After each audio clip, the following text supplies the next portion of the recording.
guys, this is Modest Major here, bringing you some commentary over some Community Forge Ricochet gameplay. The game variant is Shotgun Ricochet. I didn't think in a million years I'd get a gameplay on this. For the record, before I start the gameplay, we actually lose this game, not by very much. I don't know how we lost it. I think we were just losing track of time and trying to get as many kills. We were on 170 points when we lost, so yeah, that kind of sucks. I'm sorry. I didn't mean to. Sorry. But anywho, the gameplay in the background, I never thought that I'd get a Shotgun Ricochet gameplay, to be quite honest. It's pretty darn hard to stay alive in this game type. Also, like, when you're trying to get up close to people and insta-kill them, you have to be within this very select, specific range, and it kind of becomes this standoff where you're both trying to get close to each other, but you don't want to get killed by the other person then. To be honest, like I said, I don't think shotgun gameplay is very fun. I think shotgun gameplay is the funnest when no one else has it, but that's just my opinion on the matter. But either way, I'm pretty happy with this gameplay. Also, the map in the background goes by the name of Parallax. Parallax is actually probably my least favorite map in this whole playlist. It feels like one of these maps that doesn't really reward map knowledge and map movement. Everything is kind of what meets the eye. You know what you're getting yourself into once you've played this map 1 or 2 times. Whereas I like ones that they look basic on the exterior, but you start to learn more and more as you play it. I've said it plenty of times before, but those are honestly just my favorite kinds of maps. But either way, like, I don't know, I see this playlist as a playlist to go for montage clips. It's not really a gameplay playlist, and I was just completely fluky to get a gameplay on this, to be quite honest. Anywho, I had a topic that I wish to discuss today, and it's a little bit on the controversial side. I apologize if people completely disagree with me. I understand if they do. Just leave your comments and tell me why you completely disagree with me. That's 100% fine. But this is regarding Bungie, and regarding the new Destiny title that is coming out.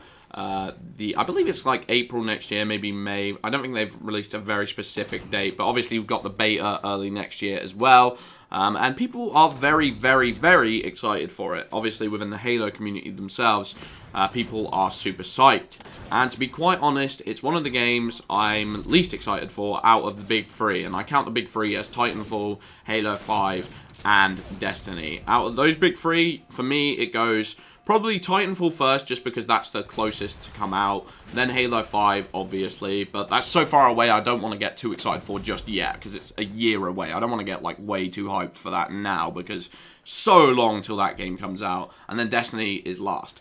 Now, you guys are probably wondering why that is. Obviously, it's created by Bungie. Bungie made Halo 1, 2, and 3, some of the most beloved FPS games of all time, especially within our own community. That is undoubtable. Halo 1, I believe, had one of the best FPS campaigns to date. Halo 2 set the basis for what Xbox Live multiplayer was going to be. Way ahead of its time in that regard. There wasn't a game that even came close to competing. And then Halo 3 managed to put that all together, add in Forge options, add in incredible custom games options, and once again was just ahead of its time in pretty much every regard. So why is it that I am not particularly looking forward to Destiny? It comes down to 2 reasons, really. The first of which is, I don't think Destiny is trying to offer any sort of competitive multiplayer experience that we're looking for. I think some people are expecting some sort of Halo 4.5, where they're hoping that this is going to be like, this is going to be the Halo sequel that we were waiting for. It's created by Bungie. Bungie now have creative freedom. They've been working on this game for a long time. The concept art obviously looks very cool. It's got a very unique sci-fi setting to it. Kind of reminds me of Star Wars in a lot of ways, and I am a Star Wars geek. So that part of things will be very exciting to me. But I don't think that the competitive multiplayer, the PvP, will be anything like Halo whatsoever. I really don't think so. Like, obviously they're going to have the RPG leveling overlay, and I'm not even sure if this is going to be competitive. I think it might be casual. I think it might be the sort of thing where you're like, hey, come and show off. If you're level 60, you'll come in here and win and dominate everyone. I don't know if they're going to try and match you up to players of your exact same skill level, or whether it's going to be a little bit below or a little bit above, but I feel like, you know, the single player is going to take precedence over the multiplayer, and I also think, how can they have a game with this many features, this many weapons, and this many, like, levels, and this much content, how is it not going to get to a point where there's weapons that are unbalanced? And I'm not sure if they're going for the whole power weapons on map. I'm not sure if there'll be a vanilla multiplayer experience. Obviously, it's kind of too early to tell at this point, but I personally don't think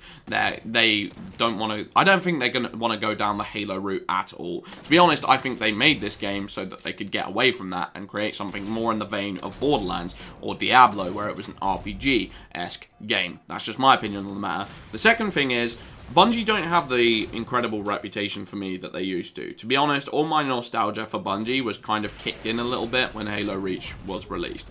I'm going to be honest, a lot of the features that Halo 4 are complained about, I feel like Halo Reach sometimes gets a free ride. Not Halo Reach gets a free ride. Obviously, people complain about Halo Reach, but they don't complain about Bungie in that respect. Bungie seems to get off the hook 100%, and I feel like that's just because of the enjoyment of the previous Halo titles, and I think that's fair enough to some extent, but I think people are letting nostalgia kind of cloud their vision a little bit, and they think that Bungie is some untouchable godly company that can't make a mistake in any way, shape, or form.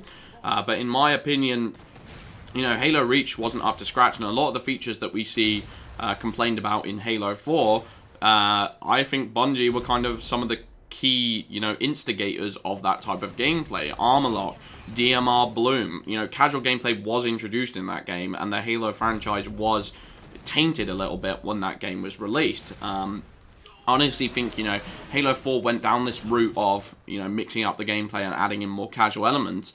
That might have been because that's where the franchise was heading when Bungie left it. And to be honest, I'm going to be a little bit nice here and let Bungie off the hook. I don't even know if it was Bungie's fault 100%. I feel like Microsoft had a lot of, you know, input when it came down to that. And I feel like that might be why Bungie left the company in the first place, because Microsoft was saying, hey, you've got to make the game more like Call of Duty. Call of Duty is selling. We are the publishers, and you must heed our call or whatever. I don't know. It could be that, but at the same time, I don't come into this thinking, oh, Bungie is the most flawless company ever. They cannot make a mistake. I come into this thinking there might be elements of the gameplay that I don't like. The multiplayer gameplay might not be up to snuff. And there's just a lot I'm skeptical about. I suppose skeptical is the word. I am 100% willing and open-minded to enjoy this game. Trust me, I really am. And I will be excited when we get closer to the release date. And the single-player campaign I will rinse. But then I also worry that the single-player campaign might be a little bit on the short side. And that definitely gets to me as well. I don't want to just rinse the game in 3 days like I do with Borderlands, and then it becomes quite repetitive and stale to me, and I never want to play it again. We'll just have to wait and see, but at the moment, I'm looking for more of a competitive base multiplayer experience, and I'm going to get that with Titanfall or Halo 5. Anyway, I've been Modest Major. Hope you guys enjoyed the commentary. Peace out.